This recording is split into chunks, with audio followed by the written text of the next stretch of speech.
వరంగల్ జిల్లా ఆజంజాహి మిల్లు కార్మిక భవనం కూల్చివేసిన స్థలంలో ప్రభుత్వమే కార్మిక భవనం నిర్మించాలని చేస్తున్న రాజకీయ నాయకులు వామపక్ష కార్మిక సంఘాలు నిర్వహిస్తున్న ధర్నా కార్యక్రమంలో పాల్గొన్న వరంగల్ తూర్పు మాజీ ఎమ్మెల్యే నన్నపనేని నరేందర్ పాల్గొని సంఘీభావం తెలిపారు.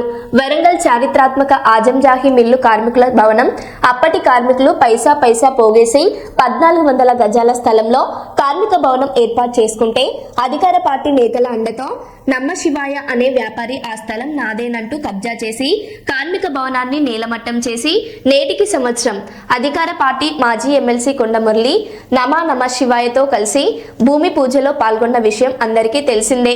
ఇదే విషయమై నమశివాయ నన్ను తప్పుదారి పట్టించారని కార్మికులతో మాట్లాడారు.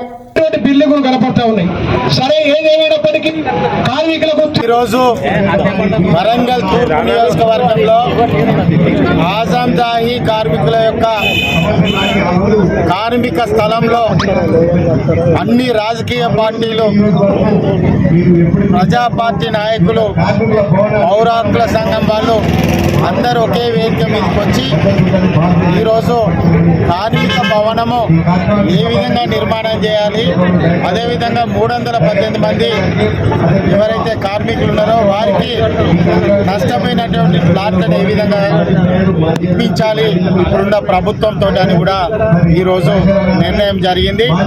దానిలో భాగంగానే రాజకీయాలు చేయకుండా, దీని మీద ఒకరిపై ఒకరు నిందలు వేసుకోకుండా నిజాలను వెలికి తీసి కార్మికులు ఎవరి వల్ల నష్టపోయారు అన్నది ఒక ముఖ్యాంశం అయితే, రెండవ అంశము కార్మికులకు మార్చి 31వ తారీఖు వరకు ఇప్పుడున్నటువంటి ప్రస్తుత ప్రభుత్వము కనుక స్పందించకుంటే ఏప్రిల్ 1వ తారీఖున వ్యక్తిగత నిధులతోనే ఇక్కడ 4 రూముల భవనాన్ని నిర్మించాలని కూడా ఈరోజు నేను వ్యక్తిగతంగా కూడా దీన్ని అన్ని ప్రజా సంఘాల మధ్యలో దీన్ని ప్రతిపాదన చేయడం జరిగింది. ఆల్మోస్ట్ ఆల్ వాళ్ళు దీన్ని కూడా దీన్ని ఏకీకృతం చేయడం జరిగింది. ఈ 90 రోజులలో ఇప్పుడున్న ప్రభుత్వాన్ని అన్ని రకాలుగా ముఖ్యమంత్రిని కలవడం కానీ, ఉన్నటువంటి మంత్రిని కలవడం కానీ అన్ని రకాలుగా ప్రయత్నాలు చేస్తాం. చేయని పక్షాన వాళ్ళు ఎవరైతే ఇక్కడ కబ్జా చేసి వచ్చి స్వయంగా మంత్రి యొక్క భర్త వచ్చి స్వయంగా కూర్చొని కొబ్బరికాయ కొట్టే కార్యక్రమాల్లో పాల్గొన్నాడు. ఆ రోజు కార్మికులు పెడితే మీకు భవన నిర్మాణం చేస్తాను, తలపై పెట్టాను మాట ఇచ్చింది, మాట తప్పిండు. సంవత్సరం అయింది కాబట్టి మేము కూడా ఇంకొక 3 నెలలు నీకు టైం ఇస్తున్నాం.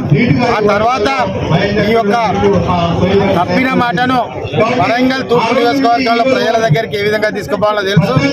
ఆ రోజు కార్మికులకు ఆశ చూపెట్టి అందరి మీద నిందలేసి ఓట్లు దండుకొని ఈరోజు శాసన సంప్రదాయ మంత్రి అయినటువంటి సురేఖ గారు మీకు ఇదే చెప్తున్నాం, మీరు పంచనగిరిలో సర్పంచ్ గెలిస్తే సంబరాలు చేసుకుంటున్నారు, అదేవిధంగా వరంగల్ తూర్పు వాళ్ళకు ఎవరు ఎమ్మెల్యే ఉన్నప్పుడు మొదటి అయింది, ఎవరు దీంట్లో భాగస్వామ్యమయ్యారు, ఏ అధికారులు డబ్బులు తీసుకున్నారు, ఏ రాజకీయ నాయకులు డబ్బులు తీసుకున్నారో తెలుసుకుందామని కూడా ఈ సందర్భంగా చెప్తున్నాం. ఏది ఏమైనా ఈరోజు వారి యొక్క వయసు కూడా దగ్గర పడ్డది కాబట్టి మార్చి 31 డెడ్ లైన్ పెట్టుకొని ఈరోజు కార్మికుల యొక్క వయసు కూడా దగ్గర పడ్డది కాబట్టి మార్చి 31 నాడు ఖచ్చితంగా మీరు సమస్యను పరిష్కారం చేయనప్పుడు మేము అఖిలపక్షం కలిసి దీన్ని ముందుకు తీసుకెళ్లి 4 రూముల ఇల్లును కాంపౌండ్ కట్టి వారికి కార్మిక భవనం ఏర్పాటు చేసి 318 ప్లాట్లు కూడా ఇక్కడ రాష్ట్ర ప్రభుత్వ ఆధీనంలోనే స్థలం ఉన్నది, దాన్ని కూడా కేటాయించాలని కూడా కోరుకోవడం జరుగుతుంది. జై తెలంగాణ.